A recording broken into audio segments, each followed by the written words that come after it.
की वंदे वंदे वंदे।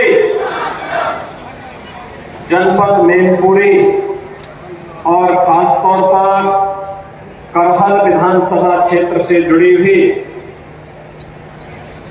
लगभग 450 करोड़ रुपए की परियोजनाओं के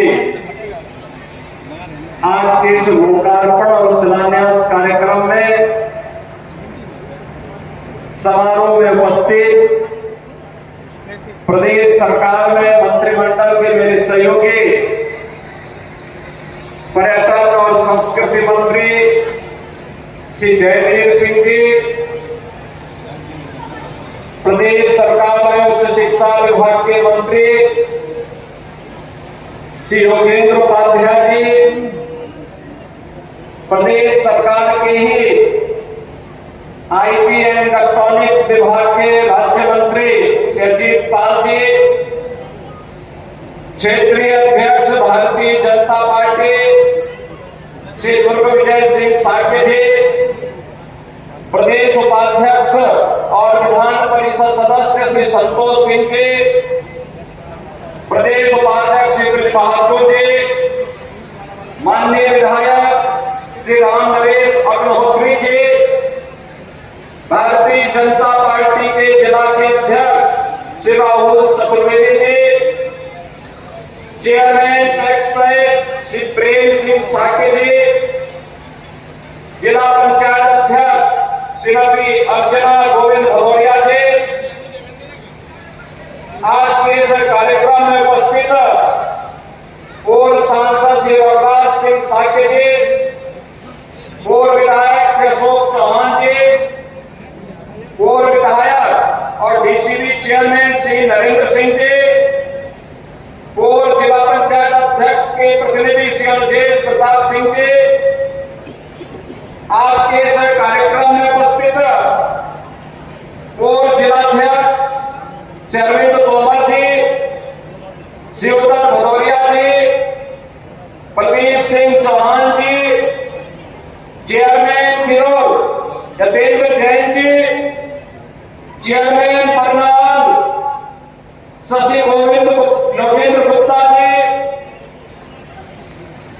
श्रीमती ममता राजपूत जी, श्री सत्यपाल यादव जी, आज के इस कार्यक्रम में उपस्थित मैनपुरी और खासतौर पर करहल विधानसभा क्षेत्र से जुड़े हुए मेरे सभी उपस्थित बहनों और भाइयों, एक साथ 450 करोड़ रुपए की परियोजना के लिए मैं आप सबको हृदय से बधाई देते हुए आप सब विकास की नित नई ऊंचाइयों को छुए, इसकी कामना के साथ आज मंच आपके बीच में यहाँ पर उपस्थित हुआ है।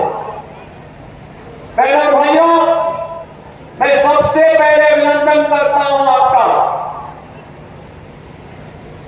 कि मैं लगभग 2 घंटे लेट में यहां पे आया, क्योंकि लखनऊ में मुझे सशस्त्र सेनाओं के कार्यक्रम में पहले भाग लेना पड़ा और फिर इसके उपरांत भारतीय जनता पार्टी के राष्ट्रीय सदस्यता अभियान के कार्यक्रम में मुझे जाने का अवसर प्राप्त हुआ। इन दोनों कार्यक्रमों में कुछ देर होने के कारण मुझे यहां आने में भी लेट हुआ, लेकिन उस सब के बावजूद आप जिस धैर्य के साथ, जिस उत्साह के साथ आज इस समारोह में हैं, मैं इसके लिए हृदय से आपका अभिनंदन करता हूं, आप सबका हृदय से स्वागत करता हूं। बहनों भाइयों, आज यहां पर करहल की जो अनेक विकास की योजनाओं को आज यहां पर प्रस्तुत किया गया है, उसमें यहां की सड़क की परियोजनाएं हैं। यहां पर करहल में एक हम लोग ग्राम पंचायत ऐलापुर में एक मिनी स्टेडियम भी देने जा रहे हैं, ग्रामीण स्टेडियम का निर्माण भी करने जा रहे हैं। और एक प्रदेश के अंदर यहाँ करहल विधानसभा क्षेत्र में हम लोग फायर टेंडर, कहीं आग लगती है तो उसके लिए, आग को बुझाने के लिए, नियंत्रण करने के लिए एक फायर टेंडर की स्थापना के कार्य का भी आज शिलान्यास किया जा रहा है। विकास की जितनी भी परियोजनाएं हैं जिनका लोकार्पण हो रहा है या जिनका शिलान्यास किया जा रहा है, इन सभी योजनाओं के लिए मैं मैनपुरी जनपद और खासतौर पर कनाल विधानसभा क्षेत्र के आप सभी मतदाताओं को, यहाँ के नागरिकों को हृदय से बधाई देता हूँ, अपनी शुभकामनाएं देता हूँ।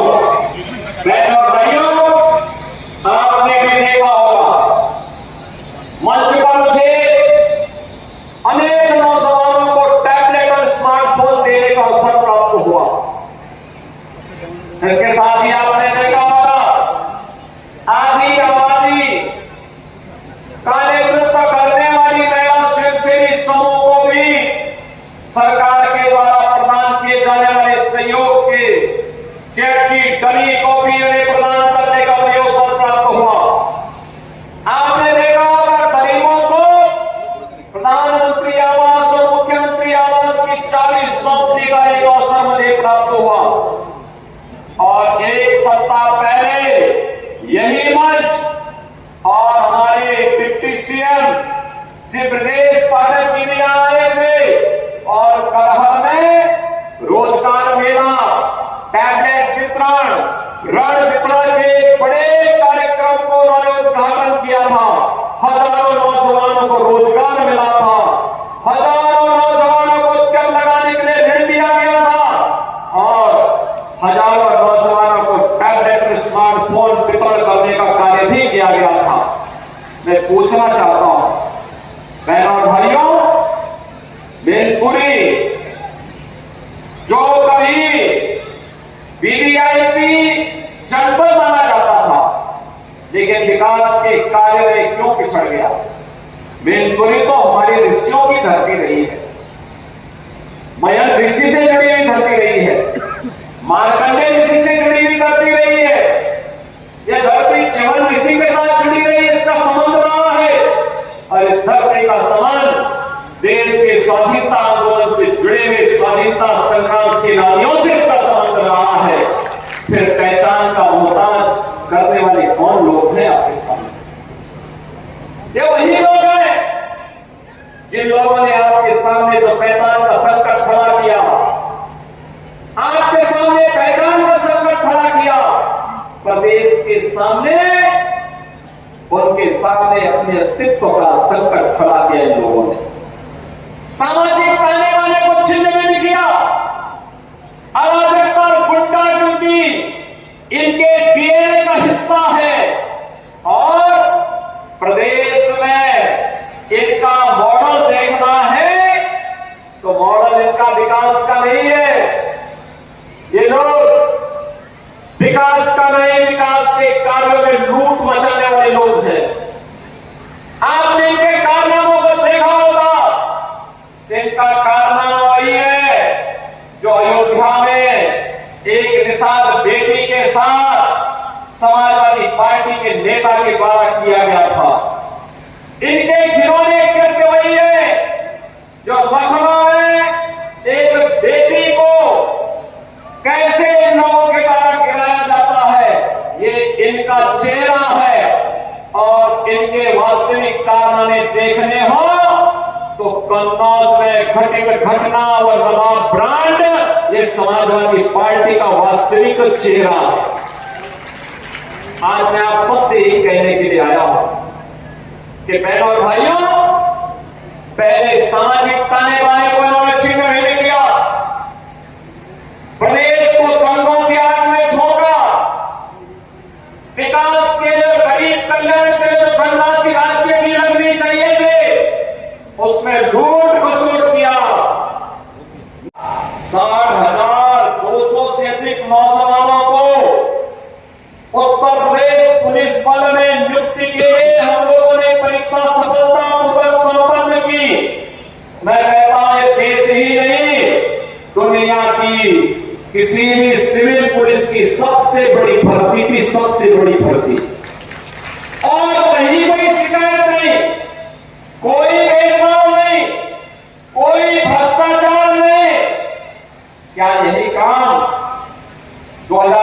के पहले भी होता था क्या? 2017 के पहले हर नौकरी बिकती थी, उसकी नीलामी होती थी, वसूली में चाचा और भतीजा समान के भागीदार होते थे, और बाद में जब ज्यादा वसूली होती थी तो चाचा को धकेल दिया जाता था, भतीजा अकेले ही बैग लेके भाग जाता था। यही दृश्य पूरे प्रदेश का हुआ करता था। विकास के नाम पर यही लूट खसोट बची हुई थी, यही लूट पूरे प्रदेश में बची हुई थी। बहनों भाइयों, इनको मैनपुरी की चिंता नहीं थी, इनको इटावा की चिंता नहीं थी, इनको स्वयं की चिंता थी। इनको प्रदेश की चिंता नहीं थी, क्योंकि इनको स्वयं की चिंता थी। और इसीलिए जब उनको लगा कि उत्तर प्रदेश सुरक्षित नहीं रहा, इन लोगों ने तो अपने लिए दुनिया के अलग अलग देशों में द्वीप खरीद लिए होंगे। लेकिन बहनों और भाइयों, हमें और आपको तो इसी प्रदेश में रहना है, हमें और आपको इसी प्रदेश में रहना है। चाचा की तो नियति ही है हमेशा धक्का खा करके वहीं पड़े रहना। लेकिन बहनों और भाइयों, उत्तर प्रदेश वासियों को धक्का खाने की आदत से अपने आप को हारना पड़ेगा। सम्मान के साथ राष्ट्रवादी मिशन का सिपाही बनकर के आगे बढ़ने की हमें आदत डालनी पड़ेगी। और इसी के लिए ये 450 करोड़ रुपए की विकास की परियोजनाओं की सौगात लेकर के आज मैं आपके पास इस मंच के साथ आया हूं।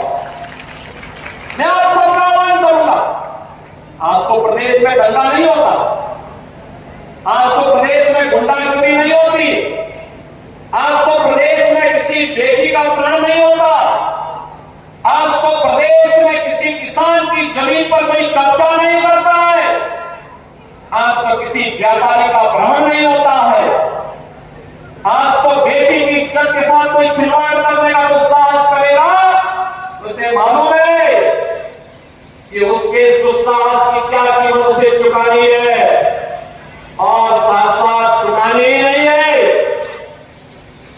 आने वाली 7 पीढ़ियां फिर कभी भी कोई ऐसी हरकत करने की जरूरत नहीं करेगा।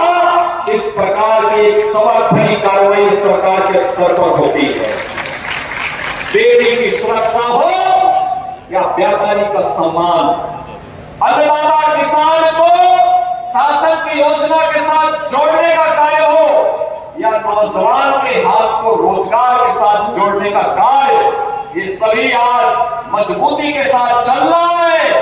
और इसीलिए तो जब 25 करोड़ उत्तर प्रदेशवासी बोलता है कि 25 करोड़ की आवाज एक साथ जब आगे बढ़ती है, तो बहनों भाइयों, ये 25 करोड़ की आवाज उत्तर प्रदेश को अब बीमारू राज्य नहीं बल्कि देश का एक विकसित राज्य के रूप में स्थापित करता है, अनलिमिटेड पोटेंशियल के राज्य के रूप में स्थापित करता है।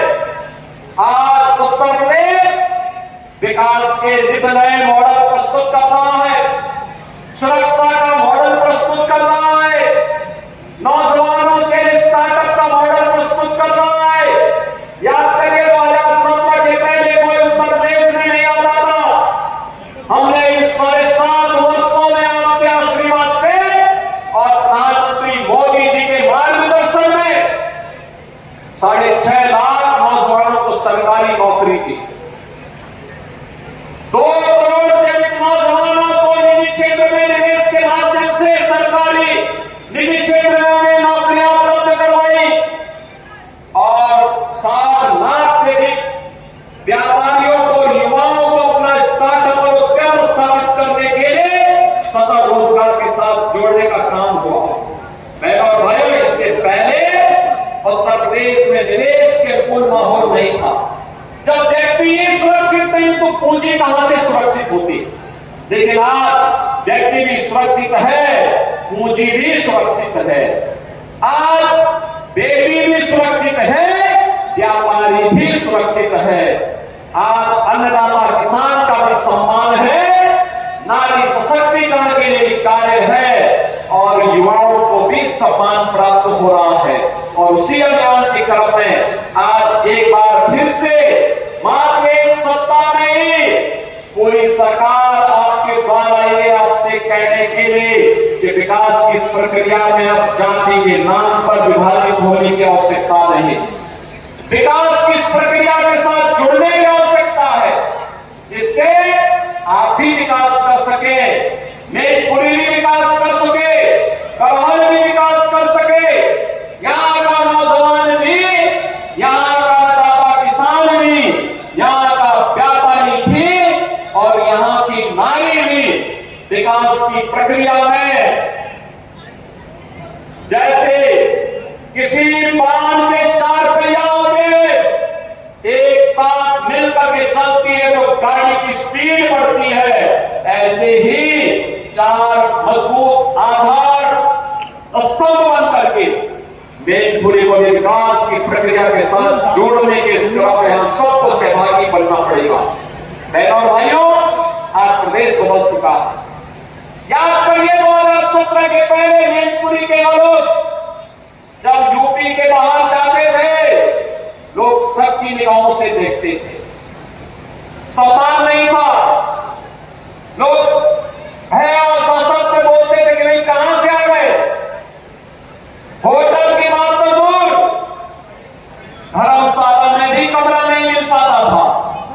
बहनों भाइयों, आज आपके सामने पहचान का संकट नहीं है। भारतीय जनता पार्टी की डबल इंजन सरकार ने जो कहा सो करके दिखाया। हमने कहा था अपराध और अपराधियों के प्रति जीरो टॉलरेंस की नीति के साथ कार्य करेंगे, आज आपको ये दिखाई दे रहा होगा। हमने कहा था कि प्रदेश को निवेश का ड्रीम डेस्टिनेशन बनाएंगे, आज 40 लाख करोड़ रुपए का निवेश इसका उदाहरण है।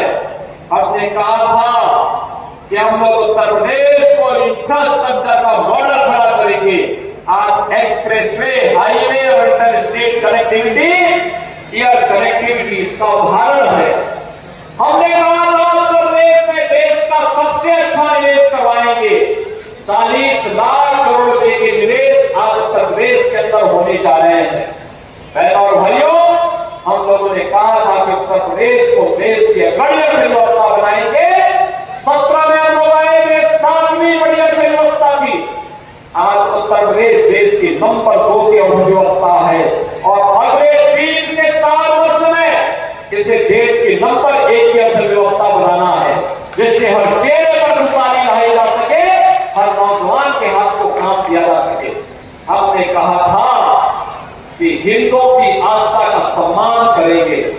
आज आप देख रहे होंगे काशी में काशी विश्वनाथ धाम है, आज आप देख रहे होंगे अयोध्या में रामलला का भव्य मंदिर का भी निर्माण हो गया है। अब इसमें कोई संदेह है क्या? कोई संदेह है क्या अयोध्या के मामले में? काशी के मामले में कोई संदेह है क्या? और मथुरा वृंदावन में भी कार्य युद्ध स्तर पर आगे बढ़ रहा है, विकास के कार्य नए सिरे से आगे बढ़ रहे हैं।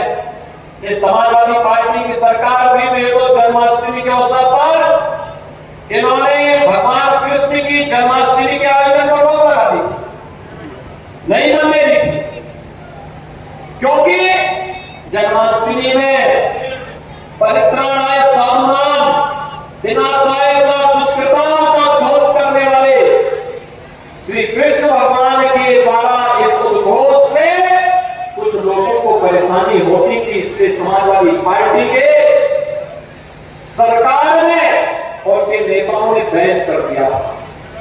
जब मैं आया था 2017 में सरकार में आया तो बहनों भाइयों, मैंने कहा कि जन्माष्टमी में क्या आयोजन होता है? लोगों ने कहा कोई आयोजन नहीं होता। अरे हमने कहा एक ही तो आयोजन है जो जेल में, थानों में, पुलिस लाइन में होता है, इसको धूम धड़ाके के साथ इस आयोजन को आयोजित करो, जिससे भगवान कृष्ण की बताए मार्ग पर चल करके समाज सज्जनों की रक्षा कर सकेगा और दुर्जनों से कायदे से निपटने का काम भी कर सकेगा। और बहनों भाइयों, आज मुझे बताते हुए प्रसन्नता है, जन्माष्टमी का आयोजन पूरी भव्यता के साथ सभी 1585 धामों में, 75 जनपदों में, सभी जेलों में और निजी आयोजन के अवसर पर भी झांकी निकल रही है, कहीं शोभा यात्रा निकल रही है, कहीं गोल यात्रा निकल रही है, पूरी भव्यता के साथ आयोजित हुआ। पर्व और त्योहार का क्या महत्व होता है, यह भारत के अंदर आकर के लोग देखें। भारत की विविधता, भारत के अंदर पर्व और त्योहारों की परंपरा इसका उदाहरण है और यह भारत की पहचान भी है। उस पहचान को बनाए रखने के लिए सरकार के स्तर पर प्रयास हो रहे हैं, नए नए अभियान चल रहे हैं। और आज मैं आपको यही आश्वस्त करने के लिए आया हूं कि बहनों और भाइयों, सरकार विकास के साथ भी आपको जोड़ना चाहती है, सरकार नौकरी और रोजगार के साथ भी जोड़ना चाहती है, सरकार हर तबके के उत्थान के लिए कार्य करने के लिए पूरी तत्परता के साथ कार्य कर रही है। आप भी भारतीय जनता पार्टी की डबल इंजन सरकार के इस अभियान का हिस्सा बने, इसके लिए आज मैं आपके पास आया हूं। आज के इस अवसर पर आपको मैं एक बार फिर से जो 450 करोड़ रुपए की परियोजनाओं की सौगात आज मैनपुरी वासियों को, खासतौर पर कराल विधानसभा क्षेत्र वासियों को प्राप्त हो रही है, जिसमें सड़क का भी है, पेयजल का भी है, स्कूल का भी है, स्वास्थ्य सेवाओं का भी है, स्टेडियम का भी है और अन्य अग्निशमन केंद्र का भी है। इन सब की एक बार फिर से हृदय से बधाई देते हुए आप सबके प्रति मैं अपनी शुभकामनाएं देता हूं और विश्वास व्यक्त करता हूं कि आप सबका आशीर्वाद भारतीय जनता पार्टी को अनवरत प्राप्त होता रहेगा। इस विश्वास के साथ आप सबके प्रति